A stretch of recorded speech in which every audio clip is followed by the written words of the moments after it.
It was one of the poignant images from the London riots 2 years ago. The family-run furniture store Reeves, which had stood on the same site for nearly 150 years, razed to the ground by fire. Spurred on by staff and community spirit, they carried on trading at a different site. To mark the second anniversary, today the owners opened their doors to a group of young people. Let's get more from Chris Rogers, who's in Croydon now. Chris. Well, 2 years ago, the Reeves family lost half of their business because of the riots. One of two buildings completely destroyed. It was over there. The second building survived, but only just. And today, that's all they have left. But the family are not bitter about it. August the 8th, 2011. The House of Reeves furniture store in Croydon and 150 years of history is destroyed. A blaze so intense, firefighters are overwhelmed. The youths responsible are behind bars.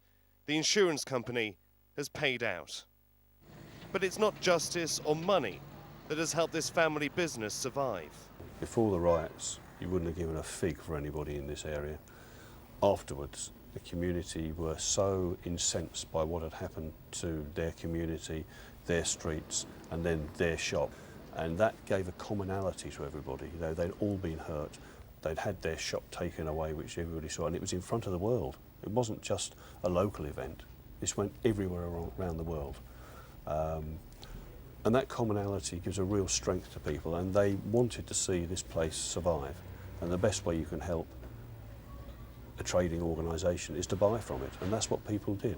So it's very important that you buy the things at the right price. For instance, if the chap up the road's selling that for £300 or £4.99, I'm never going to sell it. In another remarkable act of reconciliation, Trevor is now inviting teenagers into his store to teach them how to run a successful business.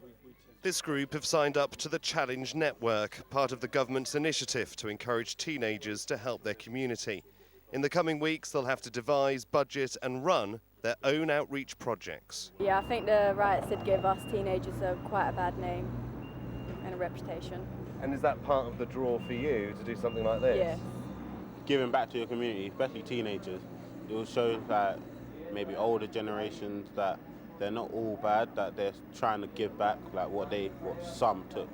Could it be possible that the riots that tore communities apart have now brought them closer together? I don't think it's a question of being bitter. I think it's a question of getting on with it. I mean, you can be pragmatic. Yes, it hurt. You know, I stood and watched the place burn down. And the way that we and the staff and everybody grouped together, I think it was very powerful.